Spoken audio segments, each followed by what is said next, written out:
Je voudrais profiter de cette occasion pour saluer la présence parmi nous de la distinguée première dame, Madame Félix Diaperu-Tshisekedi, que l'on peut acclamer, s'il vous plaît.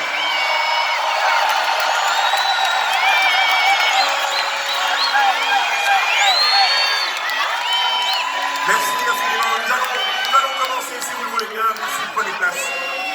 Installez-vous, merci pour cet accueil exceptionnel qui est à la mesure de cet événement. Je l'ai dit tout à l'heure, cela fait 12 ans que nous accordons ce moment, un moment longuement mûri, mais qui aujourd'hui se concrétise devant vous, mesdames et messieurs. Excellence, Monsieur le Président de la République, distinguée Première Dame, c'est avec honneur, gravité et déférence que nous vous accueillons ce soir ici, à Bruxelles.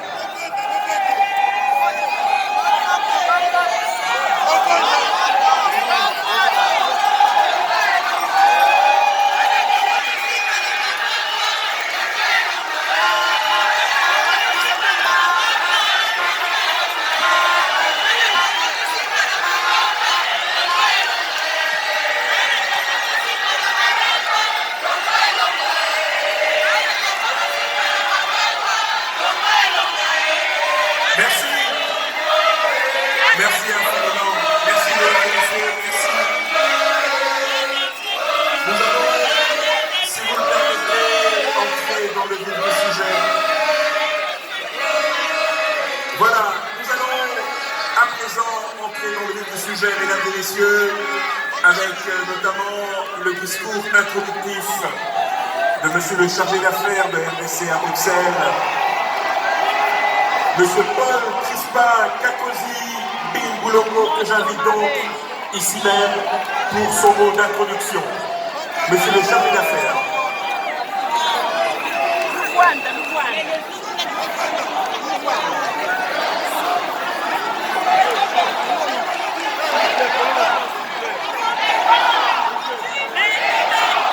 Excellence, Monsieur le Président de la République, Madame la Présidente, chers compatriotes, distingués invités, Mesdames, Mesdemoiselles et Messieurs,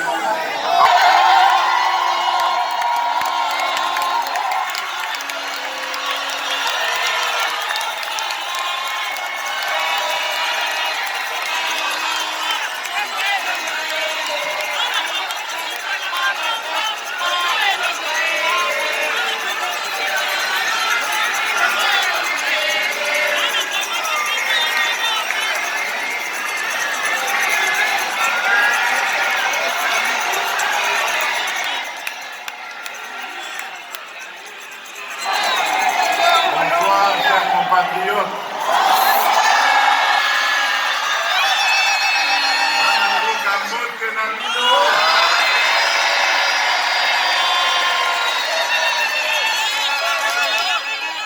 Je vais parler en français parce qu'il n'y a pas que des Congolais dans la salle.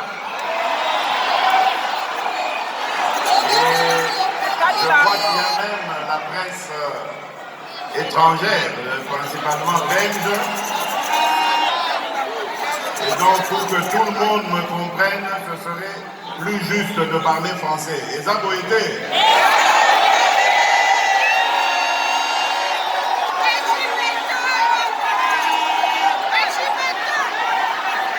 Mesdames et messieurs, chers compatriotes, le 26 novembre 2018, j'avais pris 2 engagements. Le premier engagement, en tant que président de l'UDPS,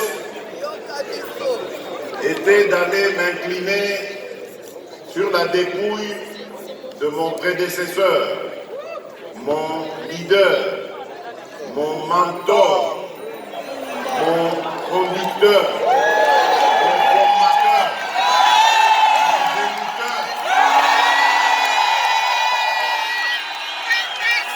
J'étais allé lui faire une promesse. C'était celle de ramener sa dépouille au pays de ses ancêtres.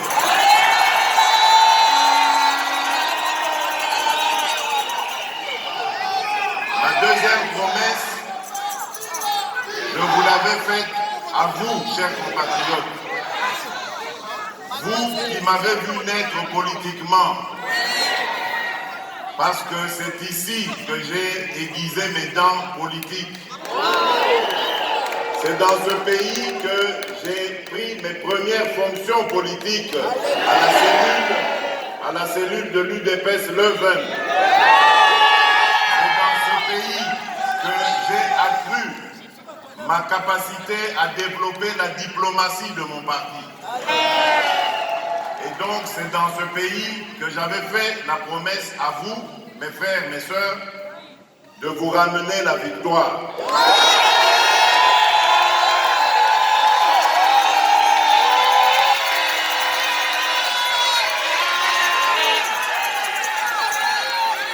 Et ensuite, je suis descendu au pays.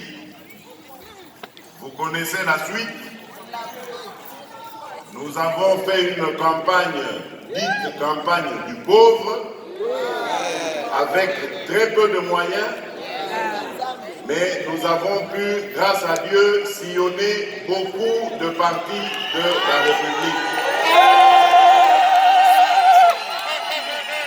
Au bout du compte, Dieu nous ayant fait grâce,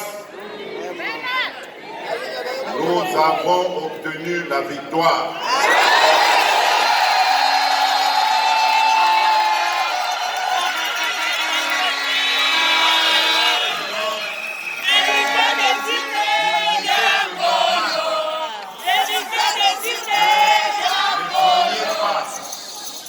En terre européenne, soit réservé à la Belgique, mon autre Congo, le prolongement de notre Congo, la Belgique, où j'ai commencé mes pas de leader politique, la Belgique, où se trouve une grande partie de notre diaspora.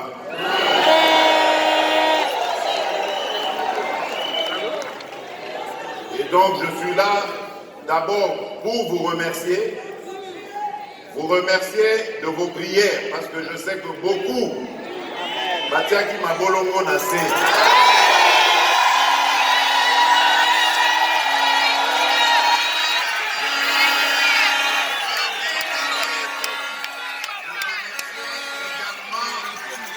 de votre soutien, parce que je sais que beaucoup ont veillé comme nous ce soir-là du 10 janvier 2018 pour attendre les premiers résultats de la publication provisoire. Et ensuite, 10 jours après, pour attendre les résultats de la publication définitive par la Cour constitutionnelle. Je tiens à vous remercier chaleureusement.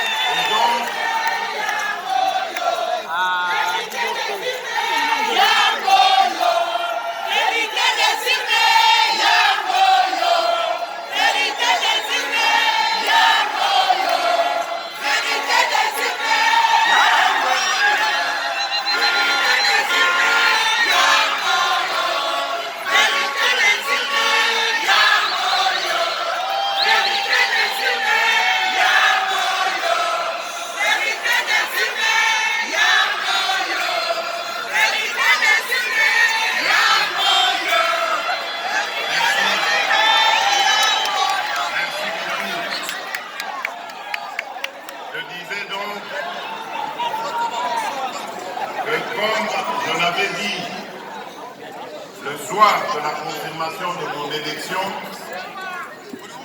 après le combat pour la conquête du pouvoir, un autre combat commence.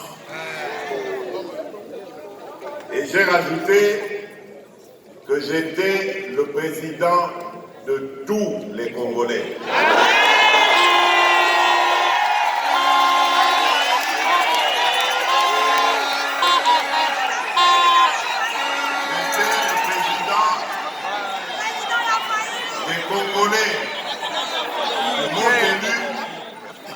également de ceux qui ne m'ont pas voté pour moi. Et donc, à partir de ce moment-là, j'ai lancé un appel à l'unité des Congolais. Parce qu'un autre combat commence, comme je l'ai dit, le combat pour la reconstruction de notre pays. Et croyez-moi, chers compatriotes, peu importe le temps que vous prendrez pour rentrer au pays, sachez toutes et tous, là où vous êtes et dans ce que vous faites, il y aura toujours une place pour chacun d'entre vous.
À la réconciliation nationale et à la construction de notre pays.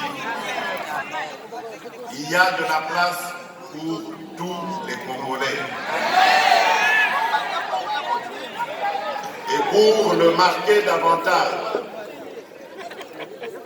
les premiers signes ont été de libéraliser l'espace politique. Et donc, j'ai pris la décision de libérer tous nos compatriotes qui étaient retenus pour X ou Y raisons politiques dans les cachots de la République.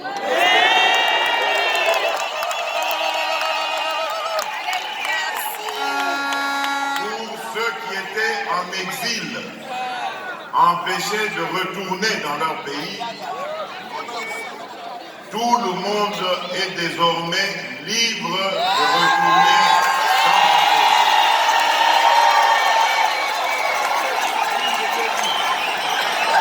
Aujourd'hui, il n'y a plus de raison désormais à prétendre craindre le pouvoir qui est en place. Mais je ne demande pas à revenir incessamment parce que je connais les réalités de la vie à l'extérieur du pays, surtout ici en Belgique. Je connais les engagements professionnels, ce que cela signifie, et je sais que la réinsertion sociale, lorsque surtout on est à la tête d'une famille nombreuse, n'est pas assez facile. Donc prenez votre temps, chers compatriotes, mais n'oubliez pas de rentrer dans votre pays.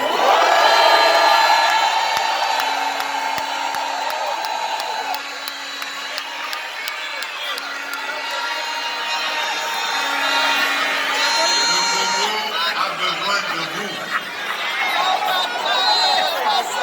Nous avons plusieurs chantiers en construction. Le premier chantier, c'est celui, bien entendu, de la paix et la sécurité.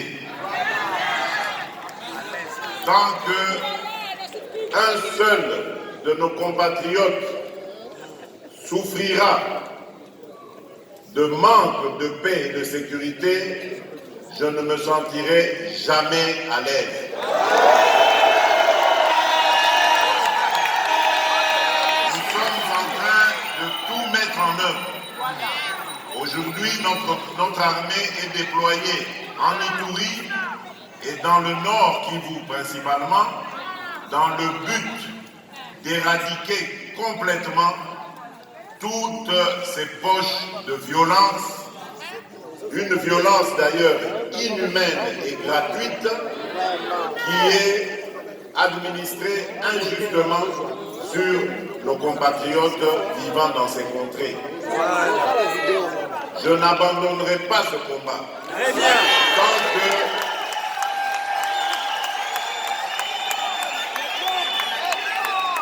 que ces renégats Banyangalakata wana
face à eux.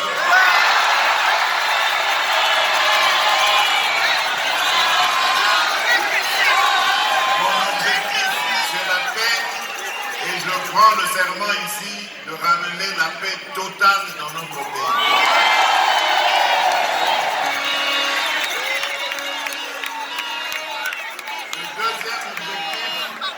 Le deuxième chantier,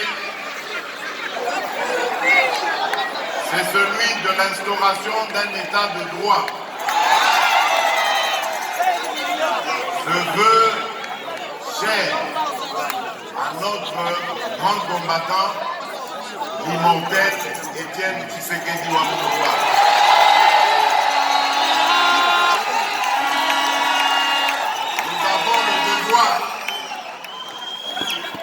Nous avons le devoir de continuer ce combat jusqu'à l'instauration d'un état de droit.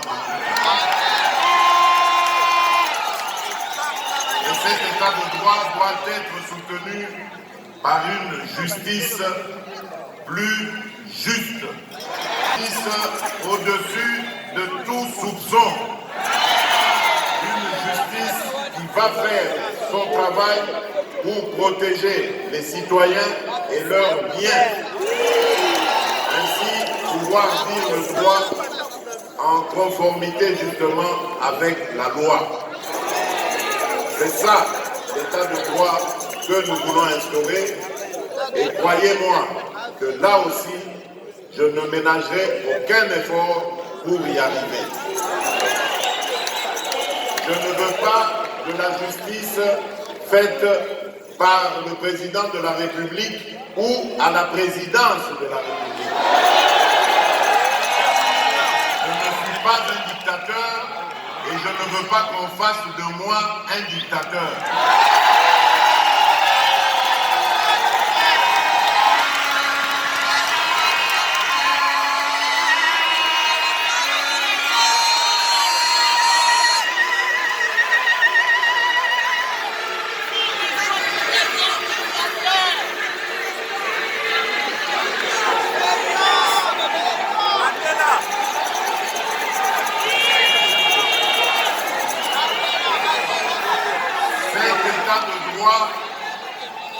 Nous permettra de déployer en toute confiance notre programme et ça ce sera le troisième chantier qui s'attaquera aux luttes, à la lutte contre les anti-valeurs.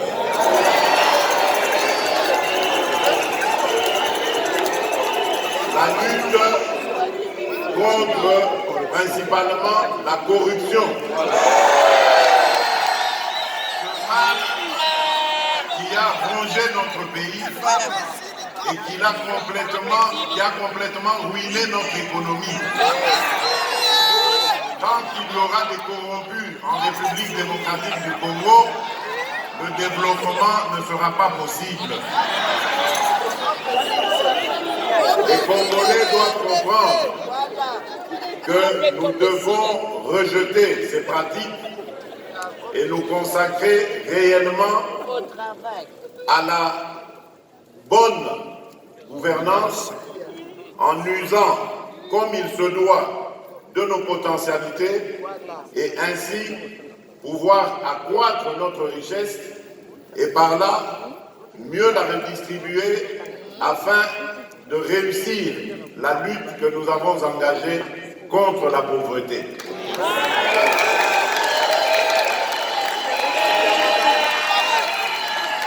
Et d'ailleurs, à ce sujet, j'ai même un conseiller spécial chargé justement de m'aider à lutter contre la pauvreté.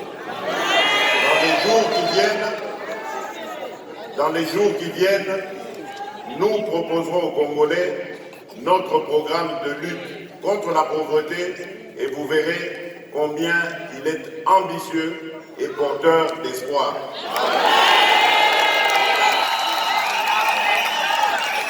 Notre chantier, qui est déjà aussi en cours, c'est celui de l'éducation.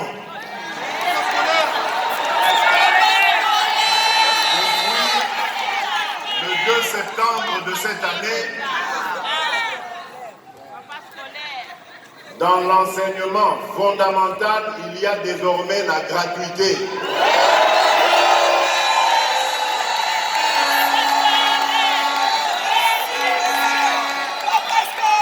Donc, moi, na Congo, à Bozala Lisusu, il est traité.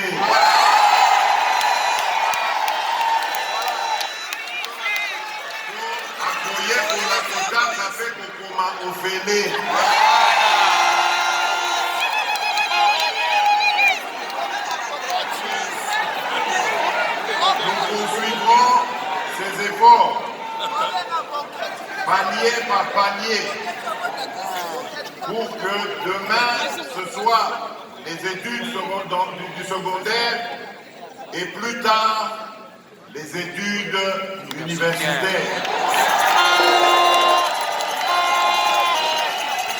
Avant la fin de mon mandat, j'aimerais revoir les premiers étudiants boursiers bénéficiant de la bourse du gouvernement de la République.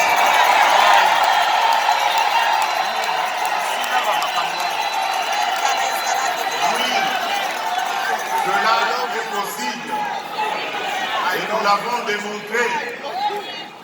Avec le peu d'argent que nous avons trouvé dans les caisses du Trésor public, nous avons engagé un certain nombre d'actions que nous avons appelées le programme des 100 premiers jours d'urgence du président de la République. Avec ça, nous avons réussi beaucoup de choses, mais je sais qu'il y en a encore beaucoup d'autres à réaliser. Mais nous avons remis en état plusieurs routes, nous en avons construit d'autres, nous avons construit des ponts, nous avons désengorgé des territoires entiers, nous avons restauré des écoles, nous avons construit des écoles,